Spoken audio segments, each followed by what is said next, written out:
While working on my long-term video project, I was interrupted, as I often am. I really wanted to cover this and give my stance on what I feel needs to be done. But before that can happen, I think certain steps should be taken. And I find that analyzing history can provide a far more stable framework to evaluate current events. And so, the major events and conflicts in Ukrainian and Russian history will be covered, starting with the Holodomor. Fair warning, this gets dark. Skip to the time code for more modern history. In short, the Soviets had a collectivization effort where farmers were forced into collectives, having their land ownership revoked. This was assumed by Stalin and the rest of the Soviet Union to increase food production, and thus production quotas reflected these now higher goals.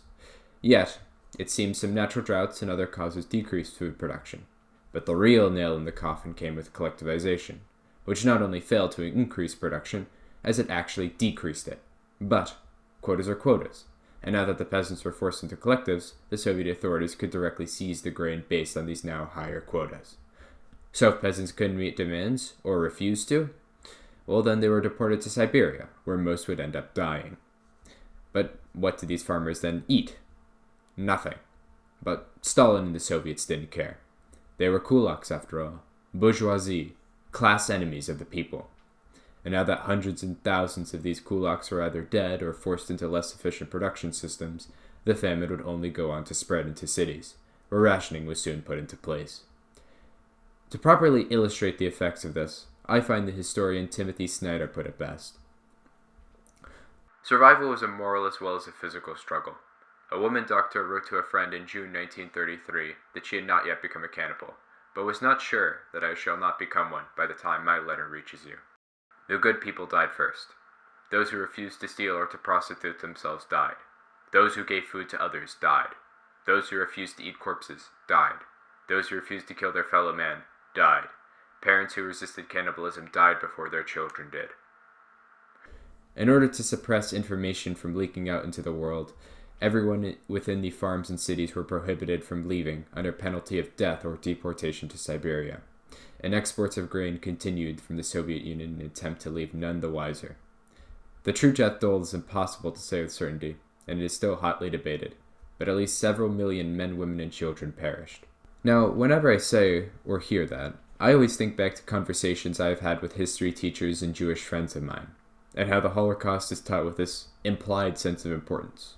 We hear 6 million in gas chambers and then move on. I don't want to imply you or anyone else doesn't care, just that when we hear these things, we don't understand it. That's certainly been my experience, which has only been proven true once I delved more into this topic. Now, I quoted a historian before, but to truly rectify and get to this, I wanted to cite people who were there. The first being Alexander Wienerberger, whose pictures he secretly took, being the ones you are seeing now, and the second being Arthur Koestler, a journalist who witnessed, quote, "At every train station, there is a crowd of peasants in rags, offering icons and linen in exchange for a loaf of bread. The women were lifting up their infants to the compartment windows. Infants pitiful and terrifying, with limbs like sticks, puffed bellies, and big cadaverous heads, lolling on thin necks." Now, all of that is horrible, but that was nearly a century ago. How does this relate to what is happening now? Well, a fascinating phenomenon has been occurring. For a variety of reasons, nostalgia for the days of the hammer and the sickle has been increasing since they fell 3 decades ago across certain members of the former Union. Corruption with the government and economy is a blanket reason for all ages, and a sense that the Soviet Union was a golden age has increasingly permeated. It is also important to note that this nostalgia is skewed by age, mainly due to the elderly. When viewed through a Western perspective, older people viewing communism favorably is nonsensical, but a few specific factors and ideas explain this phenomenon. We all know older people tend to be more conservative, nostalgic, and longing for the good old days. In this case, nostalgia is for the social repression and stagnation of the life in the Soviet Union, when homosexuality was criminal and gays were portrayed as child molesters and enemies of the state. as demonstrated by a map of LGBT rights in Russia and Eastern Europe, it has been lagging behind Western Europe and in the Americas. And reactionary activity has remained very high. I previously mentioned how various countries within the Union have different feelings on being within it, and Ukraine is a bit more split than with other former members. Largely split due to areas, mostly in the east, where there are larger amounts of ethnic Russians. Yet the support in Ukraine is not nearly to the degree it is in Russia, where 75% of Russians think the Soviet Union was the greatest time in their history, and 56% agree that Joseph Stalin was a great leader. The same Stalin that started the program that led to the Holodomor, and the same one that continued those policies, exasperating its effects. Some historians have even given the argument that this was a genocide, an attempt to quell Ukrainian nationalism. It's hard to fight back when you can't eat and your focus is solely on survival. Regardless, even if this wasn't intentional, the fact that the Stalin and the Soviet Union knew and did nothing is almost just as horrific. So I find it awfully worrying that so many Russians have nostalgia for these days. The days when they were a superpower. The days of Russian domination and the days of Ukrainian subjugation. If the majority of Russians holding these views is not enough, then Putin has stated it himself. His own view is that the collapse of the Soviet Union was the, quote, greatest political catastrophe of the 20th century. It was a major step back for Russian power. So what way is there to reverse this disaster? What better way than to restore the sphere of influence and to satiate revanchism and take back what is viewed as rightful territory? And so, we have finally arrived at the 21st century, and we can see how this is all manifested. Over the centuries of Russian rule, it shouldn't be too much of a surprise that many of the regions bordering Russia have had their primary language become Russian. No areas, as much as in Crimea, the peninsula where over 3/4 of the population has Russian as their native language, and the majority of the inhabitants are ethnic Russians. Crimea also contains the warm water port of Sevastopol, which, when put into perspective of Russian history, this is typical. Warm water ports have always been a goal of Russia, regardless of its flag or its government. But maybe this is just conspiratorial, as it was by referendum that Crimea chose to break from Ukraine to join Russia. How could the world be up in arms over the self-determination of the people? To answer that question, we need to go back in time and cover the then presidency of Viktor Yanukovych, who, after being elected in 2012, quickly began diving in popularity. Under his watch, Ukraine's press freedom index dropped from 89th place to 126th place, political opponents were jailed and prevented from holding office, an amendment to the Constitution following a 2004 political crisis, which limited presidential powers, was declared unconstitutional. Coincidentally, the Council of Europe's Human Rights received a massive complaint that several of the opposition judges resigned as a result from executive pressure from Yanukovych. The executive branch successfully pressured the judicial branch to give it more power through the removal of this amendment. The Berkut, a controversial special police force who had already been responsible for several incidents of firing on civilians since its founding, was utilized to harass voters into supporting Yanukovych's allies. And finally, a Ukrainian oligarchy is born, made up of his political allies, almost exclusively ethnically Russian, who began using Yanukovych's political connections to bully several thousand companies into submission, forcing them into paying tributes of up to 30% of their profits being diverted to their pockets, or to be outright absorbed or forced out of markets. Markets who they also had insider knowledge of, allowing them to take advantage of any upcoming price drops or results of Yanukovych's policies. Not to be left out, Yanukovych has himself been accused of embezzling billions of funds out of Ukraine, and an ongoing investigation by Austrian, Swedish, and Swiss authorities. With his popularity in steady decline, the only thing left was for things to reach a boiling point. November 21st, 2013. Viktor Yanukovych refuses to sign a political and free trade agreement with the European Union, instead choosing ties with Russia. Allegations of Russian bribes were levied as a controversial €3 billion bonds agreement to Russia was agreed to by Yanukovych. After the majority of government, and Yanukovych himself in the past, were in favor of closer ties with the EU, this perceived betrayal by Yanukovych would go on to spark the Euromaidan movement, whose protests rocked the country for months, involving up to 800,000 protesters at its peak, centralizing in the capital of Kiev. December 2013. Republican and Democratic senators give their support to Euromaidan protests. January 14th, 2014. Yanukovych signs anti-protest laws into place, paving the way for violence escalation. January 27th. After a secret meeting of Yanukovych's ministers, a resolution was enacted to increase the size of the Berkut sixfold to 30,000 members, adding bonuses for captured protesters, and to lessen their restrictions on lethal force. The Berkut would go on to be responsible for the majority of deaths in the following month. February 18th. 20,000 protesters marched to the parliament in support of restoring the 2004 version of the Constitution. Violence breaks out between protesters and police. Both sides blame each other. The clashes led to the trade union building, which served as the Euromaidan headquarters, burning after a police raid. A few regions within the country would go on to declare support for the movement and refuse to take orders from the government.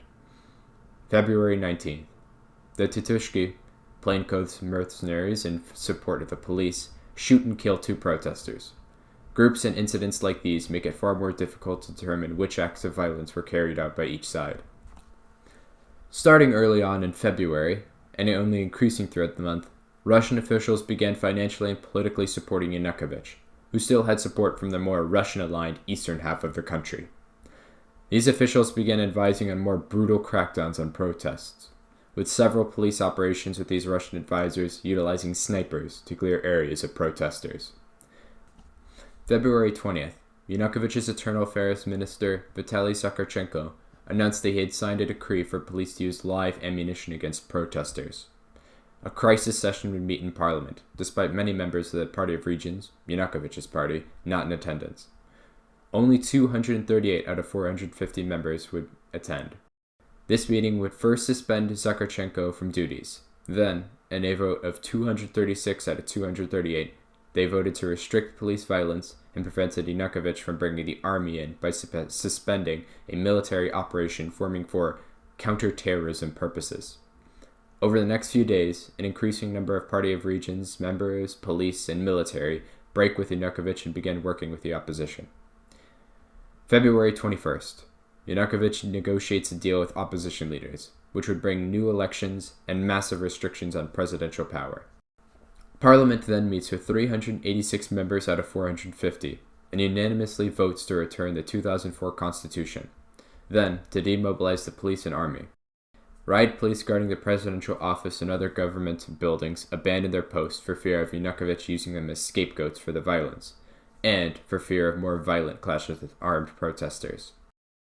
Sensing the rapidly shifting opinion, Yanukovych and several of his ministers fled the capital, and soon fled the country headed for Russia. In response, Parliament voted 328-0 to remove him from office and scheduled elections in May. Yanukovych compared this event to the rise of the Nazi Party in the 30s. It is at this point that I find it necessary to show how popular this removal was. While in exile on March 11th, Yanukovych claimed that he was still the rightful president of Ukraine and vowed that he would return. Meanwhile, the Ukrainian courts tried him and found him guilty for treason, his own political party disavowed and disowned him, and a month later, a poll found that only 4.9% of the Ukrainian population wished to see his return to office. All of Ukraine had turned against him. Just like that, all at once, Yanukovych had fallen, and a new transitional government would form. Order was to be restored in Kiev. It is difficult to get an exact figure, with dozens of civilians having disappeared during the protest, but in the aftermath, roughly 112 protesters and 18 police officers were dead, and the city and country were scarred from the chaos. Yet, things were looking up, and in a meeting on the same day, the local government in Crimea, mostly filled with Party of Regions members, did not support the idea of separation from Ukraine, and expressed support of the compromise deal that had been struck.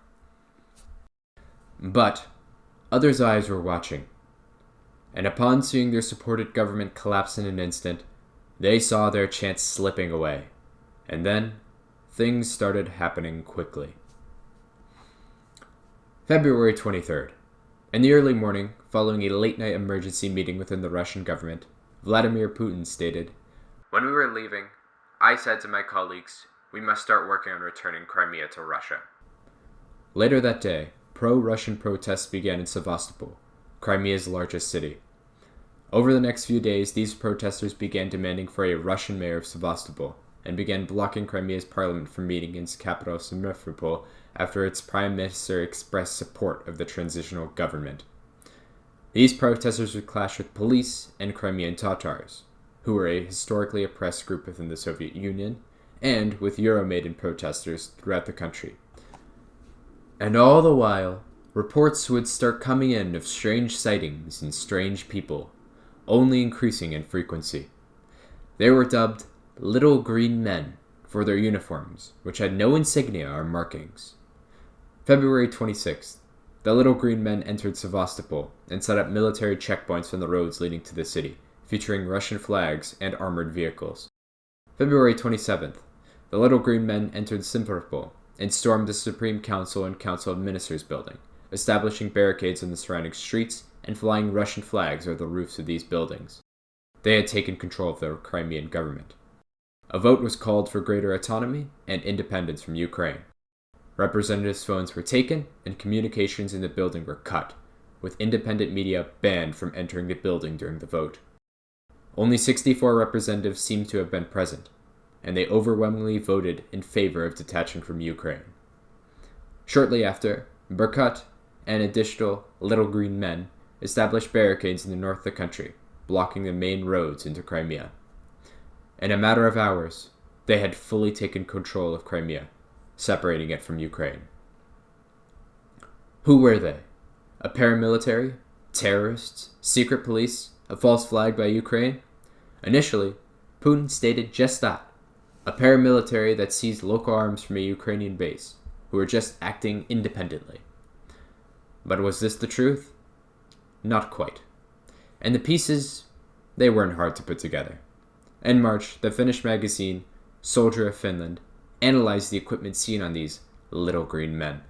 They had uniforms with the latest Russian camouflage, Russian vests, Russian guns, Russian helmets, and the units that entered Simferopol had Russian Special Forces uniforms and helmets. Earlier, I stated that Putin initially claimed that these were a paramilitary that seized Ukrainian arms. Yet in March, this story changed as evidence mounted that they had no longer taken Ukrainian equipment.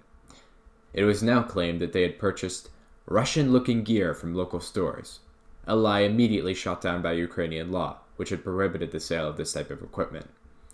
A statement that shouldn't even be necessary, unless Crimea has armored vehicles for sale to the general public. Putin finally gave up on telling this lie on April 17th, when he admitted Russian special forces were involved in these events. And a year after that, on April 15th of 2015, a retired Russian general confirmed that through helicopters and planes, 500 Russian Spetsnaz special forces had been deployed for these operations within Crimea.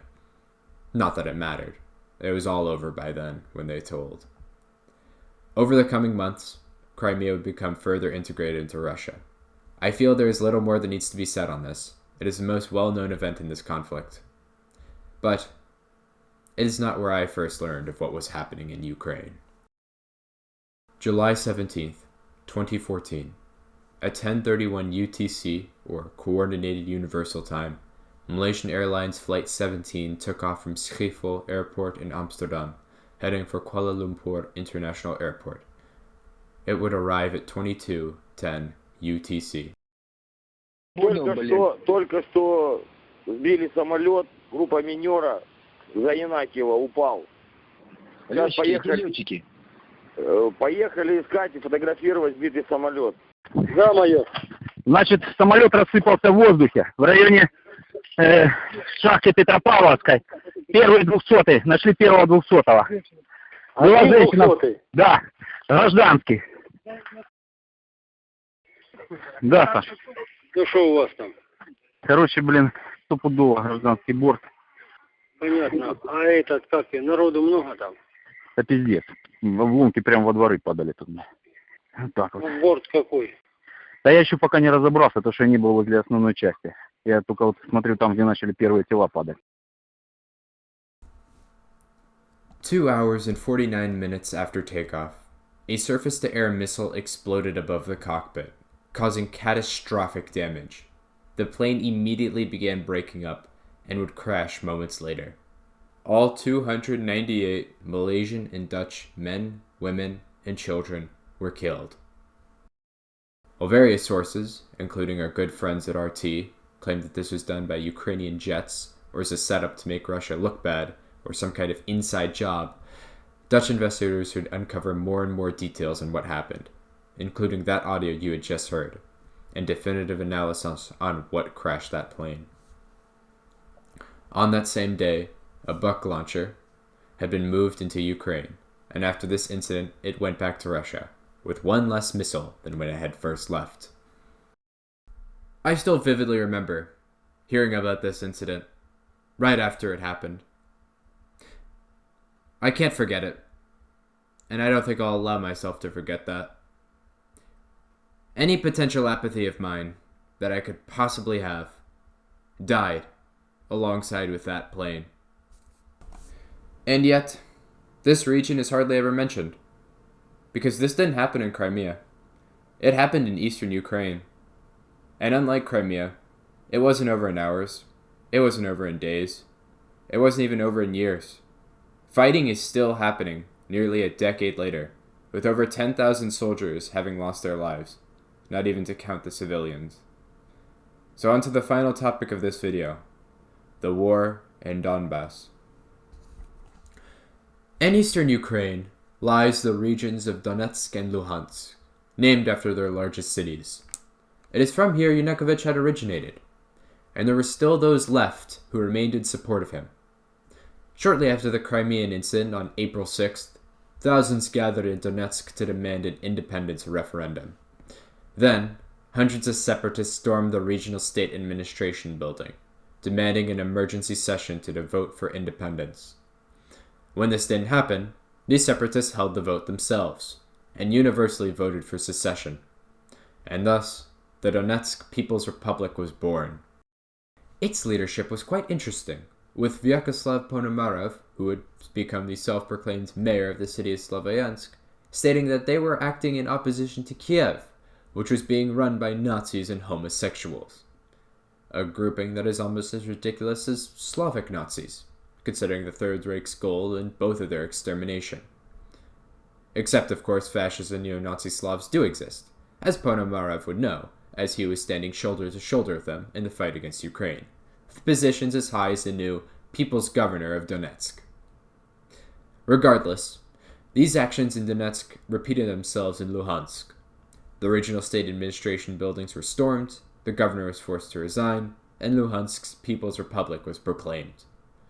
Life within these republics was barely functional, with the majority of the population being elderly, and each region therefore being unable to sustain themselves, even without the scars of war and looting. The Ukrainian language is banned in schools, with its speakers being reported and detained for suspicious activity, as well as sexual violence, torture, targeted assassinations, and general lawlessness becoming commonplace. And their justification for all this? Their legitimacy? A referendum organized in May of that same year, where 96.2% of voters voted in favor of independence, which is suspicious to say the least. Although this makes more sense when the ballots were made from conventional printers that anyone could make, votes were conducted without any form of voter confirmation, Ukrainian supporters were beaten and driven from the booths, and with independent journalists being not only absent from verifying the results, but actively being hunted down, beaten, and deported. Which is why it should come as no surprise that not a single member of the UN recognizes their legitimacy. Not that they're really even legitimate as their own countries, as the only thing that keeps them afloat is Russian money and Russian aid. But, legitimate or not, there were a significant number of armed insurgents who had formed to fight, and they quickly made several gains across both regions, with dozens of cities and towns exchanging hands. The Battle of Slavyansk is an excellent example of this early fighting. Slavyansk was captured, with its police armory being raided and distributed to insurgents, while members of its government were executed under orders of Donetsk's new Minister of Defense. These insurgents were joined by members of the Berkut, and by Russian volunteers and military equipment, which would lead to that Malaysian Airlines incident. The advance was steady, but this was not Crimea. The majority of the population were ethnically Ukrainian, and multiple militias, as well as the Ukrainian army, responded. the most infamous of these militias being the Azov Battalion, which is led by and is mainly filled with neo-Nazis. They would become famous for mass looting, raping, and torturing during the war. While being the most egregious, these actions were not unheard of in other Ukrainian militias. This will become important later on. The insurgents, meanwhile, never captured more than half of their respective claimed regions before being pushed back after multiple Ukrainian operations. In fact, it almost seemed over in August of 2014, as the People's Republics appeared on the verge of collapse. And then, in the dead of night across the following weeks, soldiers, weapons, supplies, and equipment flooded the front, as Russia abandoned its strategy of small-scale support and massively expanded its role. Donetsk and Luhansk, supported by a massive reinforcements, artillery, tanks, and armored vehicles, would ultimately end up regaining much of their lost territory after brutal back-and-forth slogs across each region. Eventually, the war would begin to die down in intensity as both sides dug in. Not to say that it ended. A pattern had appeared.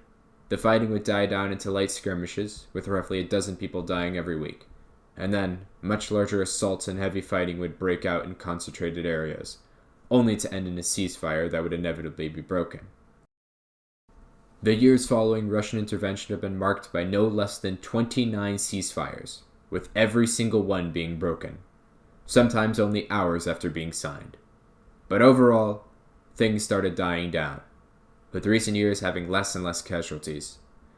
But then we get to 2022, where things have started to heat up again. In a month and a half, the casualties have already reached half of the total numbers of soldiers that died in all of 2021. And with the way things seem, that number might skyrocket. But we will have to wait and see. And with that, I will conclude this part of my Ukrainian coverage.